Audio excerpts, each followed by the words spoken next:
Hi, and welcome to another episode of Empower Her. I'm Cynthia Day. And I'm Nicole Ricks. And together we own and operate a combined real estate company called the Trust Builders Network. Now today is going to be a very special episode because we're going to talk about, drumroll please, the economic market and the potential changes that are coming up in the near future that would affect you as a homeowner as well as other real estate professionals. So a little bit of background about me. I've been in the real estate industry since 2008, and together we've actually got over 20 years of experience. So if you've personally been in the industry for more than a year, then you're well aware of how our market goes through shifts. Now, I don't know if you knew this, but we actually have a deficit of nearly 5.5 million housing units. And this shortage has been growing over the last 20 years.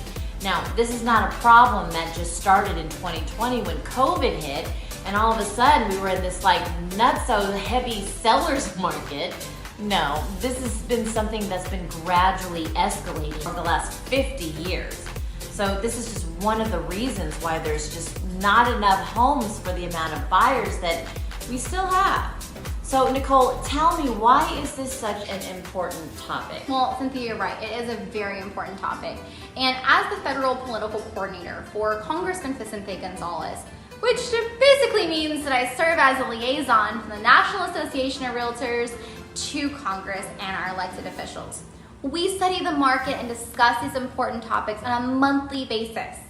Fancy. What a lot of people don't know is that realtors like us that are involved on a state and national level have been working continuously to improve access to home ownership and increase housing inventory.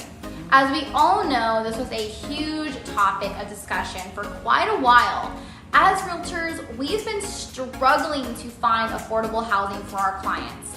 And in case you don't know what affordable housing is, it basically is a price point of homes that is affordable to those who are currently only able to afford rent, or it is below the median home value of the area of your market. The importance of the home ownership is very fundamental to our economy, as well as the stability of each and every American family.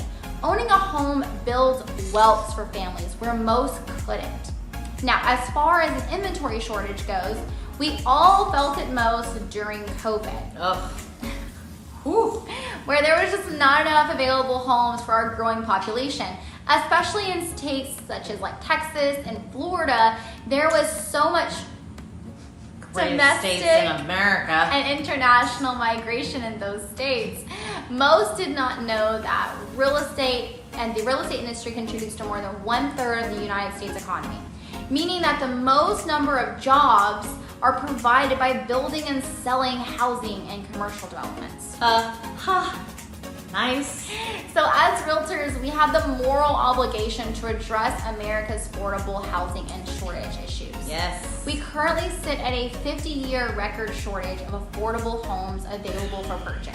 Wow. This was severely limiting the residential market. A recent study estimates that the United States has developed a underbuilding gap of 5.5 million housing units over the past 20 years.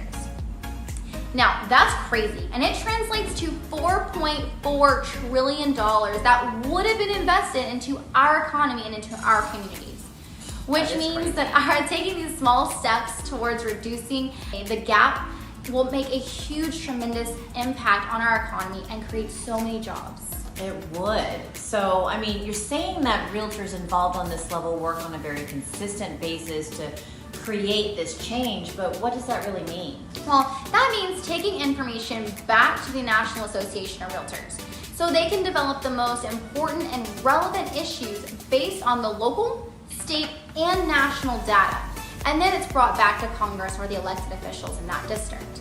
We then, as liaisons for the National Association of Realtors, communicate to those elected officials the importance of supporting or opposing the proposed legislation that directly affects our communities, the real estate industry, and nearly 1/3 of the United States economy. One major thing that we discussed with Congress recently was to support and co-sponsor an act which creates a local housing grant program for cities and states to enact pro-housing policies at a local level.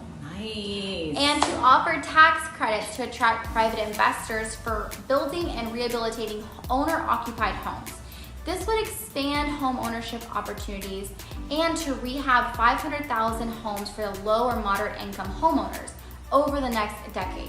Nice. This is intended to fill the gap in areas where it is often more expensive to develop or rehabilitate those homes where the appraisal values will support it.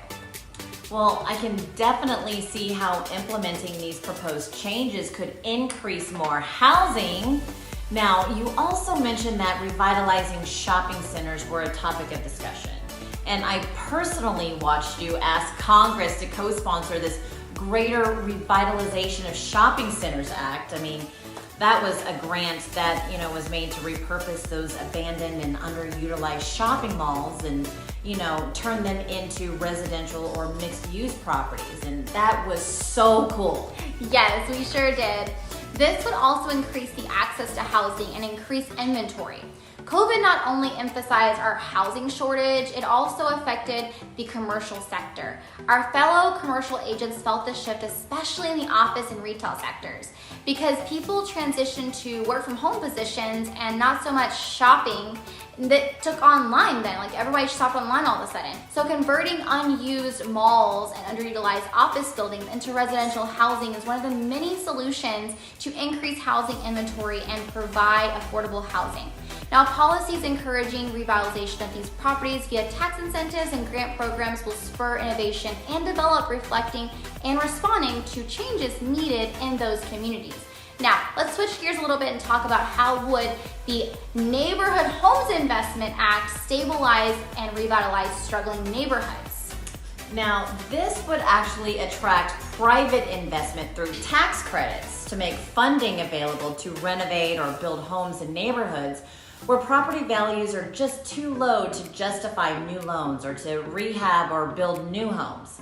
So by improving or replacing a critical number of homes in these neighborhoods, the NHIA aims to raise the appraised values of all the homes in these neighborhoods. And, they're going to turn around the look and the desirability of this area. Yes. So whom would the NHIA program assist?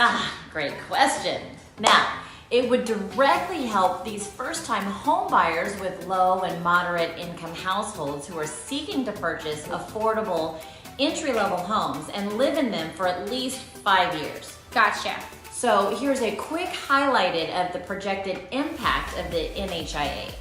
Now, assuming that we've got an average tax credit of about 40 grand, the impact over 10 years would include 500,000 homes built or rehabilitated, over 785,000 jobs in construction and related industries. Oh my goodness. And over $29 billion in taxes and fees and all that kind of stuff. Wow. That you have a better understanding of the market and from what we're talking about and what the government and Congress is doing along with how realtors like us are taking part in the initiative to lead change in our industry. We are doing our part to improve access to home ownership over time that you as homeowners and realtors get to experience the benefits of. This change affects homeowners and future homeowners as well as your role as a realtor.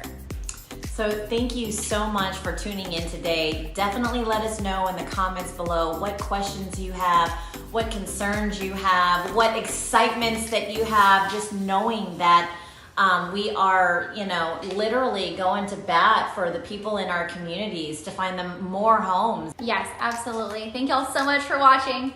Bye.